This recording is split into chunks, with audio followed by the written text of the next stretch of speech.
Side खबरों के लिए सब्सक्राइब करें फ्लेम मीडिया और उसके बाद बेल आइकन को प्रेस करें ताकि सबसे पहले आपको मिले एक्सक्लूसिव खबरें।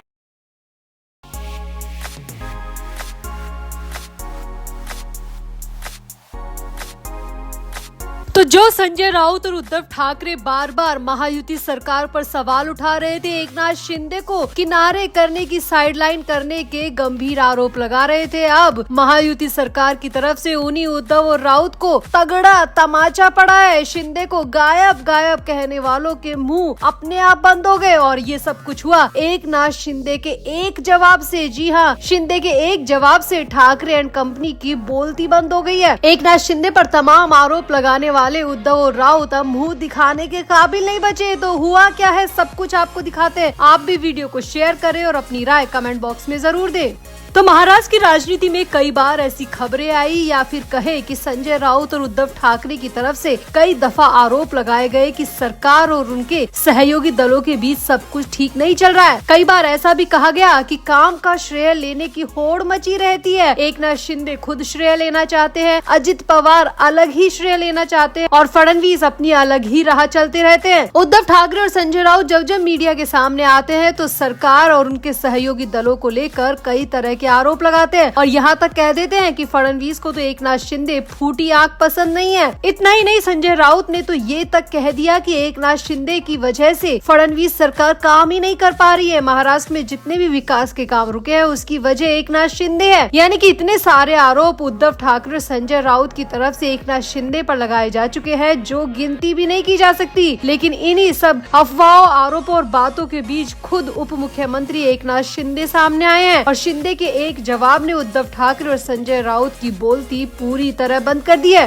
दरअसल शिंदे ने कहा कि सत्तारूढ़ महायुति के सहयोगियों के बीच काम का श्रेय लेने की कोई होड़ नहीं मची हुई है। ये सिर्फ आरोप है, सिर्फ लोगों का ध्यान भटकाने की कोशिश है। एकनाथ शिंदे ने कहा कि वो और मुख्यमंत्री देवेंद्र फडणवीस एक टीम की तरह काम कर रहे हैं। अजित पवार भी हमारे साथ एक टीम की तरह काम कर रहे हैं। हम तीनों मिलकर महाराष्ट्र की दशा और दिशा बदलना चाहते हैं। महाराष्ट्र के विकास में कई नए आयाम जोड़ना चाहते हैं और यहाँ पर श्रेय लेने का कोई सवाल ही नहीं है क्योंकि हम तीनों एक हैं और हम तीनों एक ही राह पर चल रहे हैं। दरअसल एकनाथ शिंदे का ये बयान शनिवार को छापे गए विज्ञापनों पर पूछे गए एक सवाल के जवाब में दिया गया। इन विज्ञापनों में सिर्फ मुख्यमंत्री फडणवीस का ही फेस दिखाई दे रहा था। यही वजह है कि संजय राउत और उद्धव ठाकरे कई तरह के सवाल खड़े कर रहे थे। एकनाथ शिंदे को साइड लाइन करने की बात कर रहे थे। राउत ने तो ये तक आरोप लगा दिया था कि अब एकनाथ शिंदे के सरकार में बहुत कम दिन बचे हैं, उन्हें जल्द ही बाहर धकेल दिया जाएगा। लेकिन एकनाथ शिंदे ने खुद सामने आकर कह दिया कि उन्हें विज्ञापन में सिर्फ मुख्यमंत्री फडणवीस के चेहरे से कोई भी दिक्कत नहीं है, किसी भी तरह की परेशानी नहीं है क्योंकि वो मुख्यमंत्री है और मैं उप मुख्यमंत्री हूँ और हमारे बीच काम का श्रेय लेने की कोई होड़ नहीं है। अगर एक चेहरा दिखना है तो वो मुख्यमंत्री का ही दिखना चाहिए। यहाँ आपको बता दी कि एक एडवर्टीजमेंट का पोस्टर लगा था जिसमें देवेंद्र फडणवीस को छत्रपति शिवाजी महाराज की प्रतिमा पर पुष्पांजलि अर्पित करते हुए दिखाया गया था, जबकि दूसरे विज्ञापन में उन्हें 10 दिवसीय गणपति उत्सव के अंतिम दिन अनंत चतुर्दशी के मौके पर भगवान गणेश की पूजा करते हुए दिखाया गया था। दोनों ही विज्ञापनों के नीचे मराठी में देव भाऊ लिखा था। हालांकि ये पता नहीं चल पाया कि इन विज्ञापनों को किसने छपवाया था, उसका मकसद क्या था। लेकिन जैसे ही ये विज्ञापन के पोस्टर बाहर लगे तो संजय राउत और उद्धव ठाकरे ने तमाम तरह के सवाल उठाना शुरू कर दिया। इतने ज्यादा आरोप लगा दिए कि खुद एकनाथ शिंदे को सामने आना पड़ा और ठाणे में आयोजित एक सार्वजनिक कार्यक्रम के दौरान एकनाथ शिंदे ने पत्रकारों से बात की और उनसे पत्रकारों ने पूछा कि क्या ये विज्ञापन मुख्यमंत्री फडणवीस द्वारा खुद को मराठा आरक्षण के निर्माता के रूप में पेश करने की एक कोशिश है। तो इसके जवाब में शिंदे ने कहा कि हमें श्रेय लेने की होड़ नहीं है, चाहे मराठा समुदाय हो या फिर ओबीसी, उन्हें न्याय दिलाने का काम महायुति सरकार ने किया है। इस काम की पुष्टि पिछले विधानसभा चुनाव में ही मिल चुकी थी। उन्होंने कहा कि अब देवेंद्र जी और मैंने एक टीम के रूप में अपनी दूसरी पारी शुरू कर दी है। आगे भी हमारा एजेंडा वही रहेगा, राज्य का विकास और गरीब और जरूरतमंदों की मदद करना। शिंदे ने आगे कहा कि बोलने वाले लोगों का काम सिर्फ बोलना है, आरोप लगाने से सच्चाई नहीं बदल जाती और इनके आरोप लगाने से हमारा इरादा डगमगाने वाला नहीं है क्योंकि हम मराठा समुदाय और ओबीसी वर्ग दोनों को ही न्याय दिलाने की कोशिश कर रहे हैं और यही हमारी कोशिश है कि सबका विकास हो, सब जरूरतमंदों की मदद हो। आरोप लगाने वालों से हमें ज्यादा फर्क नहीं पड़ता।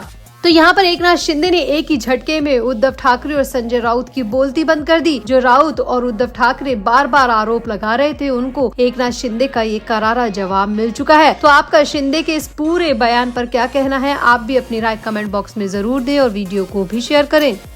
तो महाराष्ट्र में अवैध खनन रोकने गई एक महिला पुलिस अधिकारी को फोन करके धमकाने का मुद्दा डिप्टी सीएम अजित पवार के लिए गले की हड्डी बन चुका है, क्योंकि विपक्षी दलों ने मामले को हाथों हाथ लपकते हुए फडणवीस सरकार पर हमला बोल दिया और तुरंत अजित पवार को बर्खास्त करने की मांग भी कर डाली। संजय राउत हो, उद्धव ठाकरे हो या फिर शरद पवार, सब अजित पवार को पद से हटाने की मांग पर जुटाए हैं। अब सबसे बड़ी खबर ये आ रही है कि ये वीडियो जहां अजित पवार के गले की हड्डी बन चुका है, वहीं राज ठाकरे और उद्धव ठाकरे के आपसी मतभेद एक बार फिर से जग जाहिर हो गए। जी हाँ, हाल ही में दोनों भाई जो मीडिया के सामने आ रहे थे, कभी मंच से संबोधित कर रहे थे, कभी गणेश पूजा में एक साथ दिखाई दे रहे थे, लेकिन इन दोनों के आपसी मतभेद खत्म नहीं हुए और ये सब कुछ उस वक्त नजर आया जब अजित पवार के वीडियो वाले मामले में दोनों भाई एक साथ प्रेस को संबोधित करने वाले थे। मुंबई मीडिया के बड़े बड़े चैनल्स के लोग वहाँ पहुँचे हुए थे, प्रिंट मीडिया हो, चाहे इलेक्ट्रॉनिक मीडिया हो, चाहे सोशल मीडिया हो, कई लोग वहां पर जमा हो चुके थे। बहुत बड़ी तादाद में मीडिया को बुलाया गया था, ये कहकर कि उद्धव ठाकरे और राज ठाकरे एक साथ प्रेस कॉन्फ्रेंस करेंगे, दोनों भाई एक साथ मीडिया को संबोधित करेंगे, मीडिया के सवालों का जवाब देंगे। अब जगह तय की जा चुकी थी, समय तय किया जा चुका था, लेकिन बीच में ही राज ठाकरे ने उद्धव ठाकरे को धोखा दे दिया। खबरों की माने तो 6 सितंबर की शाम 5 बजे ये प्रेस कॉन्फ्रेंस आयोजित की जानी थी, जिसमें उद्धव ठाकरे और राज ठाकरे एक साथ मीडिया के सामने आने वाले थे और अजित पवार को बर्खास्त करने की मांग पुरजोर तरीके से रखने वाले थे और अजित पवार के खिलाफ काफी कुछ सबूत भी लेकर दोनों आने वाले थे। अब सबसे बड़ी बात यह है कि मीडिया में इस बात को लेकर काफी चर्चा थी कि ऐसा पहली बार होगा जब राज ठाकरे और उद्धव ठाकरे एक साथ प्रेस कॉन्फ्रेंस करेंगे, एक साथ मीडिया के सवालों का जवाब देंगे। इसलिए मीडिया वाले भी अपनी तरफ से पूरी तैयारी करके आए थे कि न सिर्फ अजित पवार के मामले में सवाल किए जाएंगे, बल्कि उनसे उनकी राजनीति और उनकी पार्टियों को लेकर भी सवाल पूछने वाले थे। लेकिन हैरानी तो उस वक्त हुई जब राज ठाकरे 1 घंटे के इंतजार के बाद भी वहां नहीं पहुंचे। तय वक्त के 1 घंटे बाद तक राज ठाकरे वहां नहीं पहुंचे। उद्धव ठाकरे राज ठाकरे को फोन लगाते रहे, मैसेज करते रहे, लेकिन राज ठाकरे का 1 घंटे तक किसी भी तरह का रिप्लाई नहीं आया। अब उद्धव ठाकरे को समझ में आ गया था कि राज ठाकरे ने बीच में ही डिच कर दिया है, धोखा दे दिया है, इसीलिए उद्धव ठाकरे भी मीडिया के सामने आने से बच गए। उद्धव ठाकरे भी मीडिया के सामने नहीं आए और उन्होंने अपनी जगह पर पार्टी की सांसद प्रियंका चतुर्वेदी को भेज दिया। जी हाँ, राज ठाकरे के नहीं आने से उद्धव ठाकरे ने भी प्रेस कॉन्फ्रेंस को इग्नोर कर दिया, नजरअंदाज कर दिया, या यूँ कहे कि बेइज्जती और अपमान के डर से उद्धव ठाकरे भी प्रेस कॉन्फ्रेंस में नहीं गए और उन्होंने प्रेस कॉन्फ्रेंस को संभालने के लिए, मीडिया को संभालने के लिए प्रियंका चतुर्वेदी को आगे कर दिया।